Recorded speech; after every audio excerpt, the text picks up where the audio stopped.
guys! My name is Mr. TV and welcome sa aking YouTube channel. Ang aking channel po guys ay bibigay ng mga simple tips, ideas, inspiration sa mga small creators dito sa YouTube. Ayan, this is a friendly platform. Kaya gusto ni YouTube, dito ang gagawin natin is friendly content at hindi tayo makaka-influensya ng hindi maganda sa mga viewers natin. Kaya dito sa YouTube, kung gusto mong maging isang YouTuber, kailangang matuto kang mag-follow sa community guidelines ni YouTube at aware ka sa paggamit ng hindi mo sariling content. Dito, prefer ni YouTube ang original and authentic content. So, ayan guys, no? Marami po guys yung mga nagtatanong sa akin. Kasi marami po talaga guys sa mga kaibigan natin, sa mga ibang mga small creator na this 2026 po guys is talagang na-flag ang kanilang channel po guys ng inauthentic content. Ayan, napakasikat ng violation na yan ngayon at marami po talaga yung naapektuhan sa violation na yan. So, bago natin ipagpatuloy yung ating usapan guys, is mag-intro po muna tayo. Huwag kalimutan, intro, pasok! Hello everyone! Welcome to my YouTube journey! Let's go guys! Oh yeah, oh yeah, oh yeah, oh yeah, oh yeah, oh yeah, oh yeah, oh yeah. Hey there, what you drinking? 2 shots, let's pour it out. I know what you're thinking, but tomorrow won't come for us. This life that we're living, ain't never gonna give it up.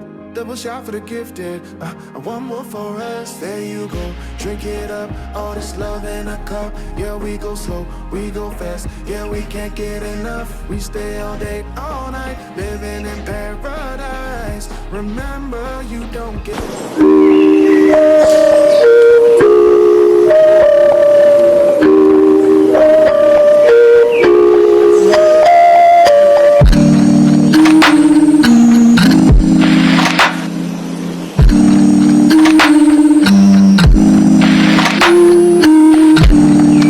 Bakit parang sa'kin lamang may galit? Madayang tadhana iyong pansinin. Wala na bang? So, ayun na guys, marami akong mga nakikitang, mga nag-tutorial po guys, na sinasabi nila na pwedeng mawala yung channel sa inauthentic content. Ayan, hindi po yun guys yung reason, yung inauthentic content guys, hindi po yan reason na violation para mawala ang channel mo. Ang inauthentic violation po guys is meron pa yung pag-asa kung babaguhin mo lang ang iyong channel. Kaysa mga lahat ng mga na-flag ng inauthentic content, pag nakapag-appeal na po kayo at confirm na talagang meron kayong inauthentic content, ang magagawa nyo na lang po is yung option nyo is magre-reapply kayo. So, merong binigay sa inyo si YouTube na 90 days para makapag-apply. So, paano yan? Kung napakarami mong ginamit na mga AI, marami kang mga inauthentic videos na hindi sa'yo, so, paano mo lahat yan aayusin sa loob ng 90 days. Ayan, kasi hindi rin pwede guys, no, na once na nakapag-appeal ka and confirm talaga na meron kang inauthentic content, hindi pwedeng hindi ka magbubura. Pero ito guys, yung sabihin sa inyo, pangit kasi yung nagbubura ka lang and then hindi mo siya pinapalitan. Dapat magkaroon guys ng kapalit yung mga buburahin mo para hindi masyadong mabugbog yung iyong channel. Hindi mo maramdaman yung pagbura mo sa mga inauthentic videos. Ayan. Merong channel po guys, no? Si Sir Dong Tigidong. Ayan, marami po siyang mga videos na inauthentic content guys. So, kahit hindi siya guys inauthentic content, kung pare-parehas na guys, yung nag-a-appear sa mga thumbnails po guys, is minsan kahit original yung video mo, is maka-flag siya na inauthentic content. Kaya nga lagi kong sinasabi sa inyo, mahalaga yung itsura natin, yung pangalan natin, na makikita talaga sa mga videos natin para merong branding po guys, no? Merong katunayan talaga na tayo yung may-ari ng channel, no? Gaya niyan, gagawa ka ng thumbnails, videos, pero iba yung naka-flex sa thumbnails mo. I-check nyo guys, no, lahat ng mga manonood ng videos ko. Puntahan nyo po lahat. Puntahan nyo po yung channel nyo. I-check nyo. And tingnan nyo po guys yung pinaka-home nyo. Kung masasabi mo ba na pagpasok mo sa channel, is masasabi mo ba na sa'yo yung channel. Baka ibang tao yung naka-flex sa mga thumbnails nyo. Ayan, lagi ko kayong sinasabihan po yan guys, no? Pero hindi kayo nakikinig. No, kaya no, si Sir Dong Tigidong is mag-a-apply po siya guys sa May 24. Ayan, mag-a-apply si Sir Dong Tigidong. So, ang kagandahan po kasi guys, tulungan, si Sir Dong Tigidong guys, is consistent po siyang gumagawa ng videos. Kasi hindi ka guys makakatulong sa isang tao kung one-sided lang yung pagtulong mo at hindi siya nakikipag-cooperate sa'yo. Like Sir Dong Tigidong, nagla-live siya. Nakita ko, hindi bumagsak yung watch hour ni Sir Dong. And yun pa lang is, pasok na siya guys, no, sa consistent na yun siya guys, no, na hindi bumagsak yung watch hours niya. Nakikita yung effort niya.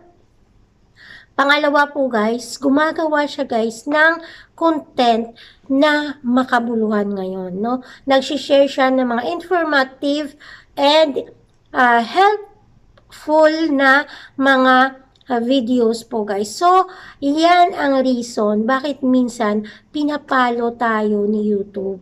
Kasi gusto ni YouTube na matuto tayo, no? Guys, sa mga magulang natin, no? May mga magulang na namamalo, pero ang pamamalo na yan, hindi yan minsan sinasabi natin na ang pamamalo is talagang masama na. Kasi minsan, discipline po yan guys, no? Kasi once na napapalo ka, syempre, takot kang gumawa ulit ng kasalanan. So like, YouTube po guys, no? Binibigyan niya tayo ng violation.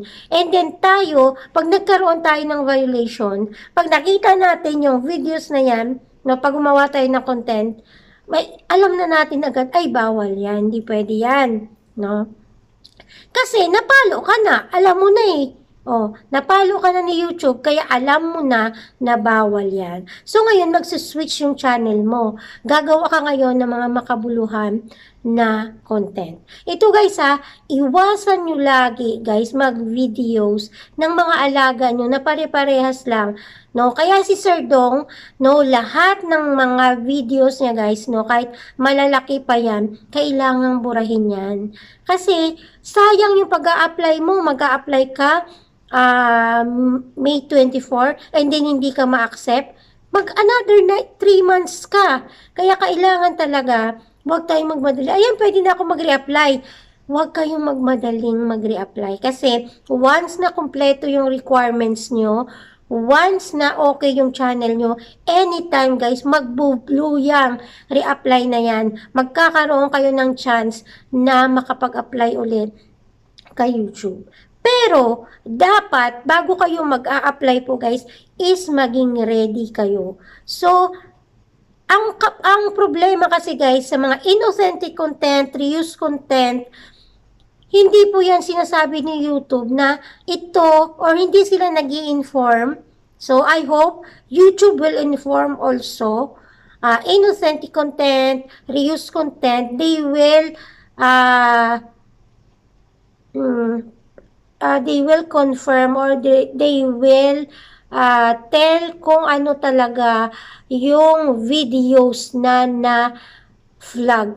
Kasi napakahirap guys, no, buburahin mo yung mga videos na sa tingin mo inauthentic content, no? So, napakasayang ng effort, no? Alam ko na nangihinayang din yan si Sir Dong, pero Sir Dong, no choice ka. Kasi, once na mag-re-apply ka and then, hindi naman, hindi naman original yung videos na i-re-apply mo pa rin yung mga content, ganun pa rin yung itsura ng channel mo. Ang ano kasi guys, no, na pag nag-apply ka, is nare-recreate mo na yung channel mo. Ito sabihin ko sa inyo, no, hindi naman yun, pag nag-check si YouTube, i-check niya lahat yung videos mo, papanoorin niya dyan, yung ilang videos mo na yan, papanoorin niya. Meron lang yan guys, naka-flag po guys. Example, sa copyright, meron yan guys system na didetect po guys sa mga content ID po guys. Kaya minsan, pag may nakaparehas ka ng content ID,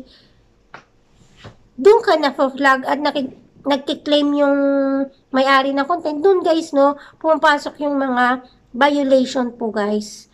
And sa mga videos natin, hindi yan guys, papanoorin nila yung whole videos mo guys, kundi yung theme lang guys ng channel mo, yung kabuuhan, kung ano yung binibigay mo sa channel mo. Especially po guys, chine-check nila yung thumbnails, titles, description mo. Yun yung mga mahalaga guys na binabaliwala nyo.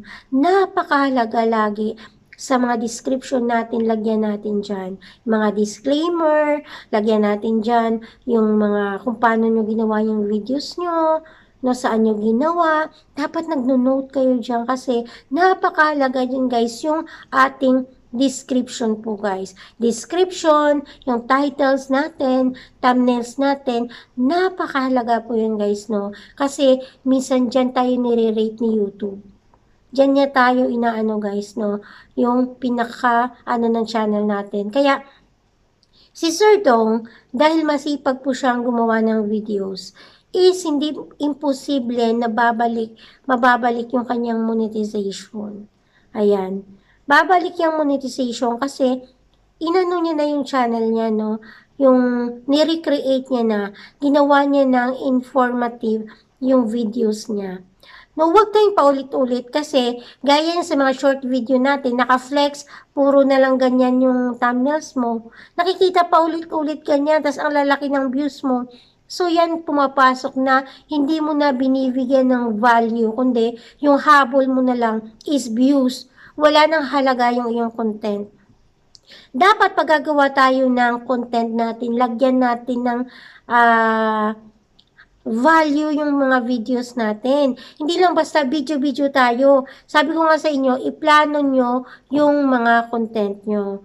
For example, sa mga pupunta kayo may pupuntahan kayo, example, magsuswimming.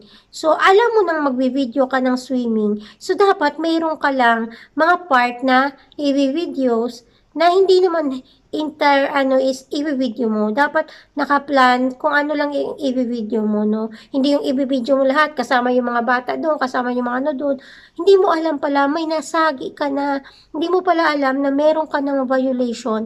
Kahit kakarampot lang yan siya, guys, na mahagip.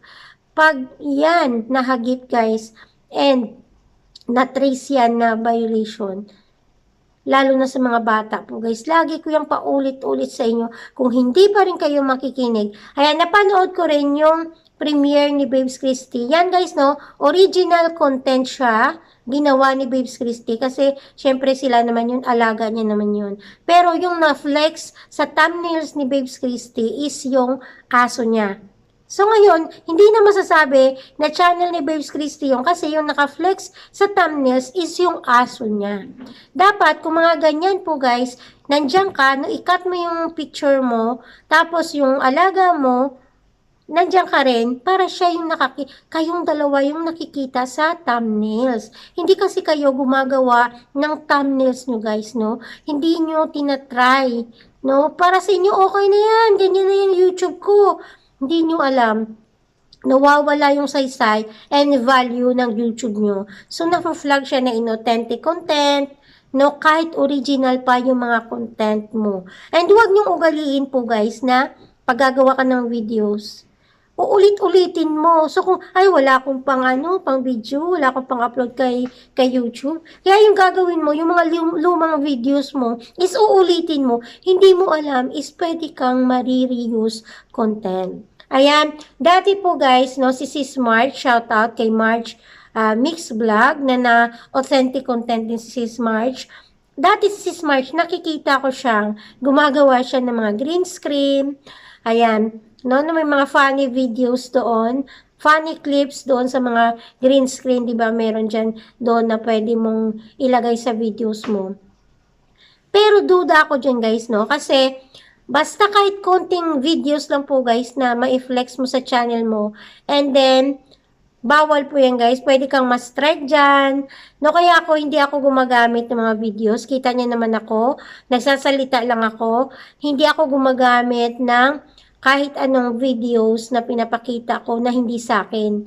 No? Ang tanging ginagamit ko lang dati is yung nagla-live ako ng games po guys, yung Talking Tom. No, doon lang yung ginagamit ko na hindi sa akin. So, pero nagiging inauthentic yung content ko kasi once na dumaan yung mga live ko sa ibang mga channels, is makikita nila na naka-flex is si Talking Tom. Ayun, kaya nag-decide ako na linisin yung, yung channel ko guys, no, ibalik ko siya sa dati, na authentic lang yung ginagawa ko, original, sariling akin, kahit nagsasalita lang ako, pero gusto ko guys, no, na makatulong sa inyo kasi alam ko talaga guys, no, na iba-iba yung level ng IQ ng isang tao. Iba-iba po guys yung pangunawa ng ibang tao. Kahit minsan matalino ka, may pinag-aralan ka, may tinapos ka, pero kung hindi mo expertise yon ang isang bagay, pag nangyari sa'yo, or minsan pag negative yung mga guys, mga violation, nabablock-out ka din. No, napa-blackout ka din, lalo na hindi mo alam kung ano yung gagawin mo. Kaya yan yung reason bakit nandito ako at gumagawa ako ng channel. Yabang naman ito ni Mr. No? Mas mataas pa nga yung pinag-aralan ko dyan. Tapos, siya, nagtuturo sa amin, pinapakialaman pa kami sa mga, mali-mali naman yung mga niya. O, di ba? Kasi natatamaan yung ego mo. Pero, hindi mo alam na pag nakinig ka lang, is hindi mapapahamak ang iyong channel. Kasi hindi naman ako magtuturo ng mali at hindi ko kayo tatakutin. Kaya nga lagi yung aking tutorial is all about motivation. I encourage you guys na ang pagkakaroon ng isang violation kay YouTube, hindi po yan katapusan ng ating mga channel. No? Alam nyo ba na pag nalampasan nyo yung violation na yan, is mas lalo kayong magiging matibay dito sa YouTube. So, lahat ng mga ma-encounter mo, lahat yan magpapasok dito sa utak mo. So, hindi mo nagagawin yan. So, time will come na merong mga baguhang mga YouTubers na nangangailangan ng tulong. Pag nagsabi sila na ganito yung nangyari, alam mo, itong gagawin mo. Kasi sa akin, ganun ang nangyari sa akin. So, hindi kasi tayo makakatulong sa isang tao kung hindi nangyari sa atin yan. Pero kung nangyari sa atin yan, is alam natin kung paano tutulong sa ibang tao. So, ako, talaga guys, is nakikialam ako minsan pag may nakita akong mali. Kasi, mas okay na yung pinakialaman mo. Tapos, na-correct mo siya. No, kaya tayo guys, no, sa mga lahat po dyan guys, no, na mga na-violation, huwag kayo mawala ng pag-asa.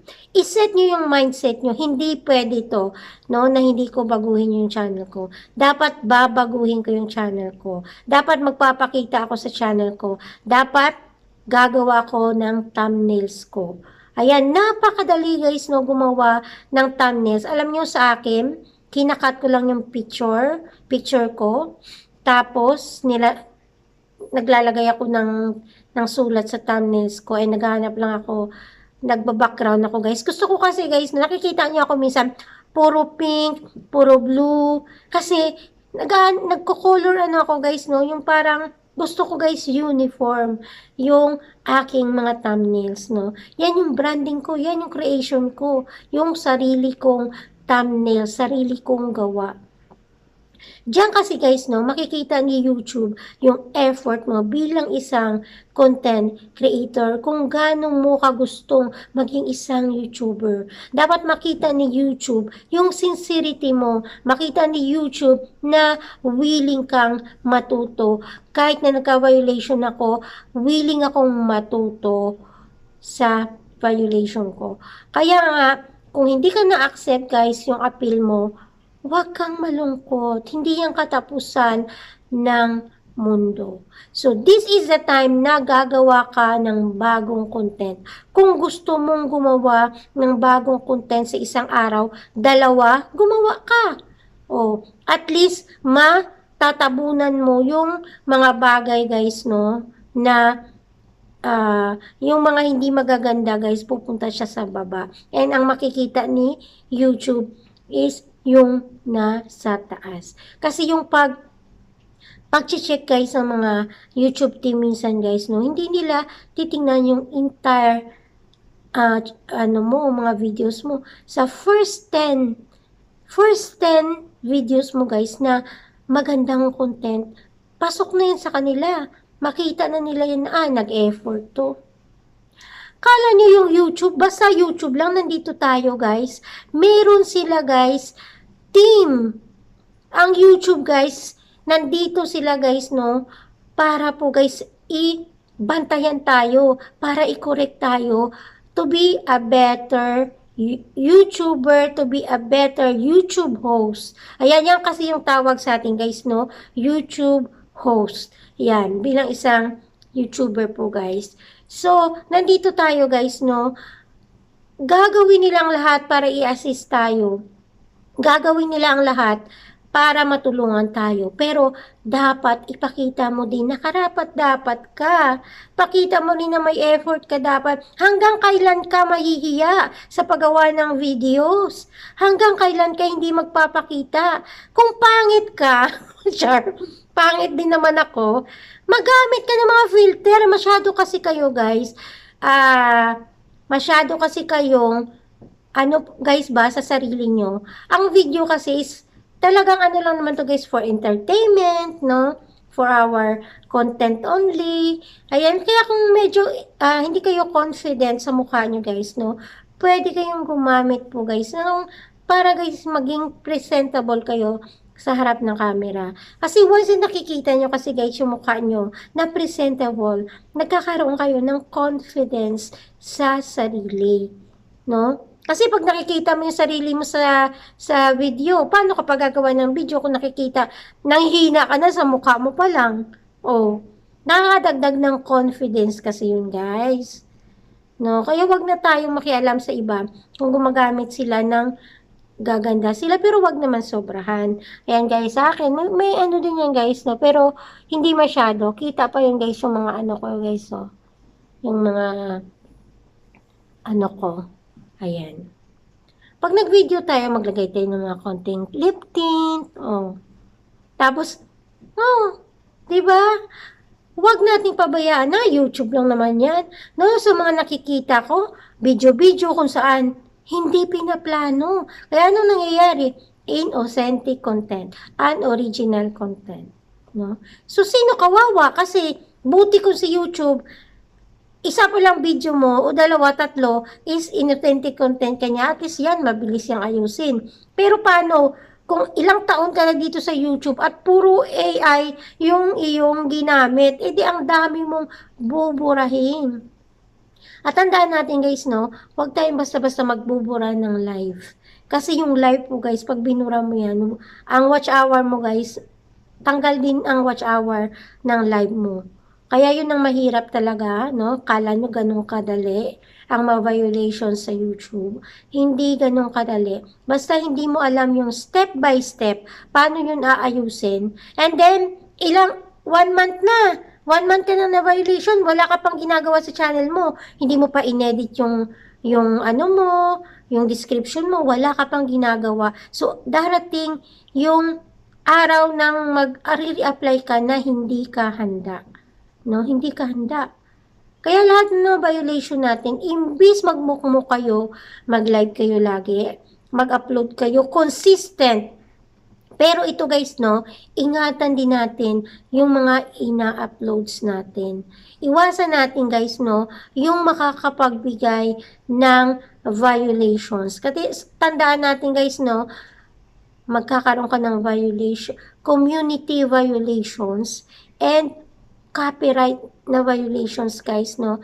Maraming violations si YouTube po guys, no, na pwedeng makaapekto sa channel mo. Kaya itong mga na violation, dapat dahan-dahan muna kayo kasi under observation kayo. Ingatan muna natin yung mga channel natin para hindi tayo mas lalong mapahamak, no? Mas lalong yung channel natin is magka-problema. Kaya yun lang guys, no, yung masasabi ko sa inyo, ingatan nyo yung mga channel nyo. And pag na-violation kayo, huwag mawalan ng pag-asa. Ayusin agad yung mga dapat ayusin. Kasi mabilis lang yung mga araw. Darating yung 90 days po guys na hindi ka handa. Pero kahit nag-blue na yan guys yung reapply mo, pero kung intact yung watch hours mo, and then, okay na yung channel mo, may mga bago ka ng content, 101% na talagang may pag-asa ka. Kaya huwag mawalan ng pag-asa, no? Kasi hindi rin natin hawak talaga, pero ang gagawin natin yung the best natin. So, tulungan natin si Sir Dong kasi May 24 mag-a-apply na si Sir Dong. I hope na ma-monetize na siya ulit at magiging masaya talaga ako pag ma-monetize siya. So pag-pray natin si Sir Dong and tulungan natin siya sa kanyang channel guys, no. Panoorin natin yung kanyang mga videos, mag-comment tayo ng magaganda sa kanya guys, no. So yun na guys, by the way, my name is Mr. TV. Mahaba na yung videos ko. Thank you so much for watching my videos. Please don't forget to like, share, subscribe, and hit the notification bell para lagi kang updated sa aking mga bagong videos. Bye guys! Thank you so much!